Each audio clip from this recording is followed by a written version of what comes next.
The objective of this video is to provide training for the assessment of severe oral mucositis, or SOM, which is grade 3 or grade 4 mucositis as defined by the World Health Organization, or WHO, grading scale.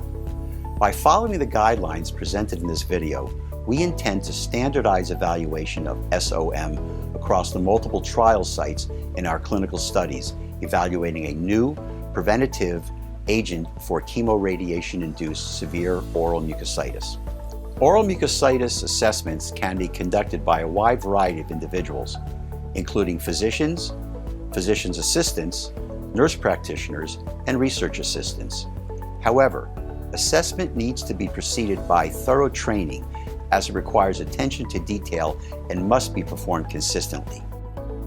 I'm Dr. David Riesberg, a board-certified maxillofacial prosthodontist. I've treated head and neck cancer patients for the last 39 years at the University of Illinois Hospital's Craniofacial Center. I'm going to walk you through the steps for evaluating oral mucositis using the World Health Organization grading scale to determine the severity of your patient's chemoradiation-induced oral mucositis. Although a variety of oral cavity-related problems may occur in subjects receiving chemoradiotherapy, including pain, dry mouth, dysphagia, and taste changes, the term mucositis commonly refers only to erythema and ulceration, not to these other changes. Discussions about oral cavity changes that include xerostomia, oral pain, and ability to swallow will be part of the total oral assessment of your patients. However, this training video will focus only on mucositis and the oral changes observed. The World Health Organization has developed a grading system for mucositis based on clinical appearance and functional status. There are multiple grading scales for the assessment of oral mucositis, but the one used most frequently in clinical trials that evaluate new drugs to prevent or treat severe oral mucositis is the World Health Organization's oral mucositis grading scale. This scale is the most straightforward to apply and has been utilized in numerous clinical trials over the past 3 decades. The WHO scale is dependent on both objective observations made by the clinician and subjective variables communicated by the patient.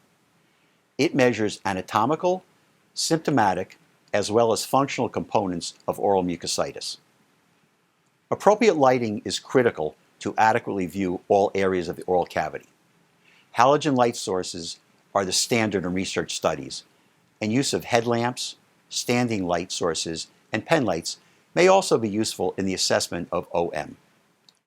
Individuals performing regular assessments in the clinical setting can also use an otoscope or ophthalmoscope as a light source, although a brighter halogen source is preferred to adequately illuminate the oral cavity. Whichever light source you choose for grading, you should be consistent in its use. The use of a tongue blade or dental mirror and gauze pads will aid in visualization of the oral cavity. The gauze can be wrapped around the tongue to allow retraction from side to side. For some patients, not all areas may be easily visualized because of mucosal pain or a gag reflex. As the patient progresses through chemoradiotherapy, trismus, or difficulty opening the mouth, may develop and may make examination more difficult. Nevertheless, consistent assessments are essential for accurate grading in our patient's population. A comprehensive baseline oral assessment should be made prior to treatment, where oral mucositis is expected. A further baseline assessment of oral mucositis should be taken as close to the administration of the first treatment dose as possible. There are 12 sites within the oral cavity that you will want to examine for erythema and ulceration. These areas are the upper and the lower lips,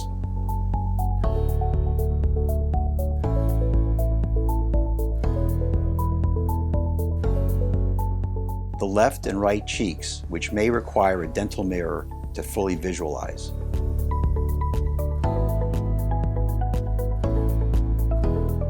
The left and right sides of the lateral tongue and the left and right sides of the ventral tongue, which are best visualized by holding the front of the tongue with a gauze and moving the tongue to the side and upwards. As the patient goes through chemoradiotherapy, it will become more difficult for the patient to stick out their tongue and allow it to be held by the gauze. Some gentle pulling may be required, even though this may be uncomfortable for the patient. The back of the tongue, which requires use of a gauze and tongue depressor. The floor of the mouth, which is the area under the tongue, will require a tongue depressor to manipulate the tongue up. The hard palate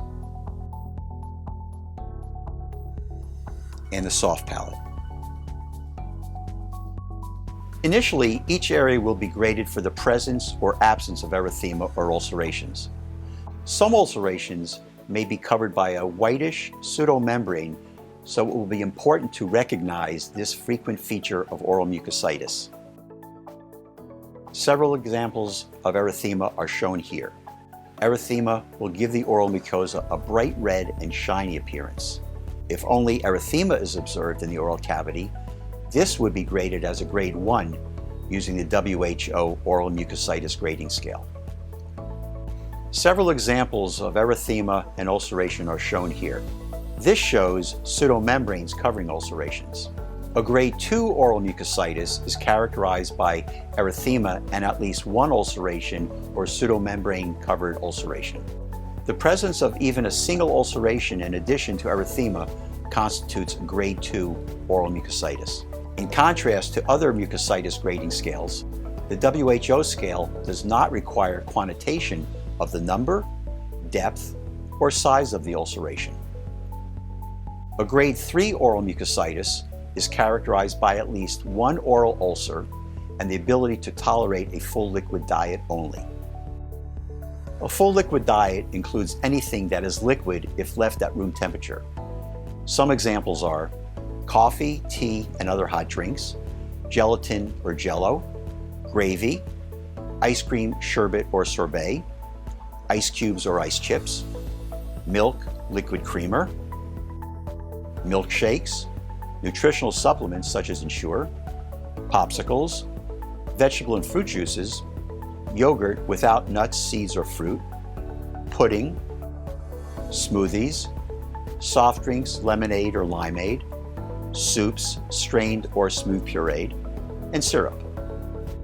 A grade 4 oral mucositis is characterized by at least one oral ulcer and the inability to tolerate any food or liquid orally. Remember, consistency in your assessment is key to the success of this trial. If you have any questions or concerns after watching this training video, please reach out to Monopar using the contact information on the screen.